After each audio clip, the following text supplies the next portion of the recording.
Everyone is still in such a state of shock and disarray. So many people are still missing. Mrs. Gimble said she and her husband can't find their children.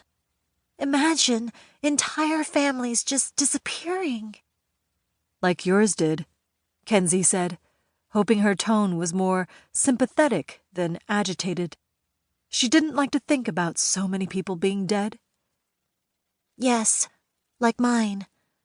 Although I hardly had a chance to know them. Judith shook her head.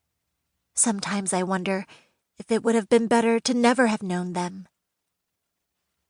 Judith had come to San Francisco to find her long-lost family, only to lose all but one in the earthquake.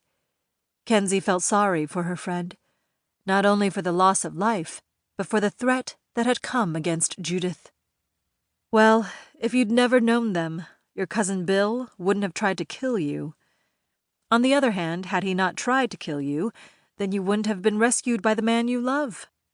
The wind came up, and Kenzie wriggled her nose. I'll be so glad when we get rid of the ash and stench. She pulled out a blue bandana and wrapped it around her head. I just washed my hair, and I won't have it filled with ash. She secured her auburn hair beneath the scarf. I'm glad I had a chance to know Grandmother, Judith continued, her voice taking on a mournful tone. I would have liked to know her better.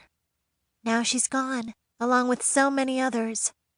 Caleb said the numbers will probably climb into the thousands. Kenzie tried not to think about that number, which perhaps included her mother's cousin, George Lake. Cousin George had given Kenzie, Judith, and Camry jobs at his chocolate factory when they'd first come to San Francisco in November. George was still unaccounted for, and Kenzie had encountered little luck getting anyone to let her go into his burned-out chocolate factory to search for him. She had sought the help of the army, only to be refused.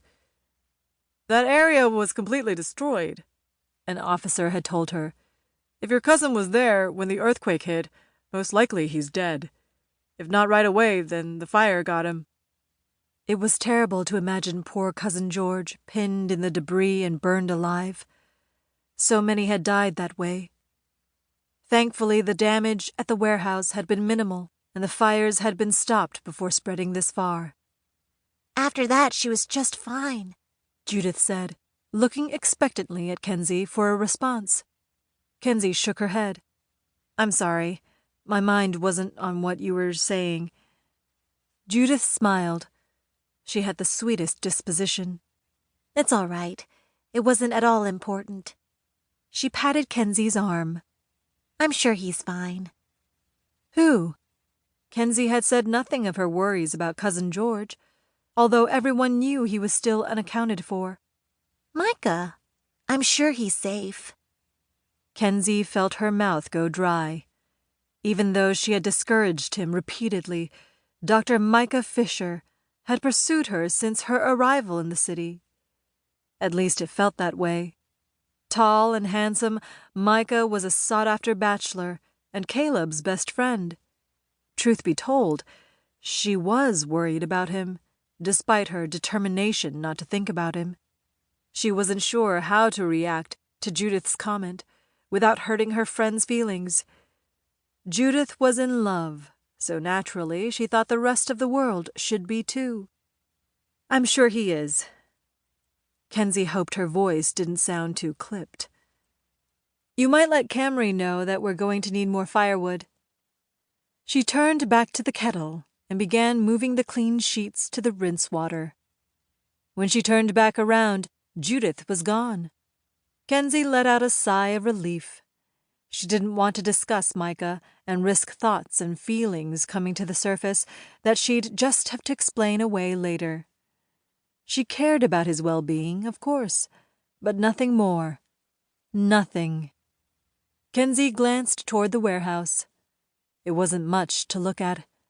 The exterior was in bad need of a paint job, but Patrick had made sure the structure was sound.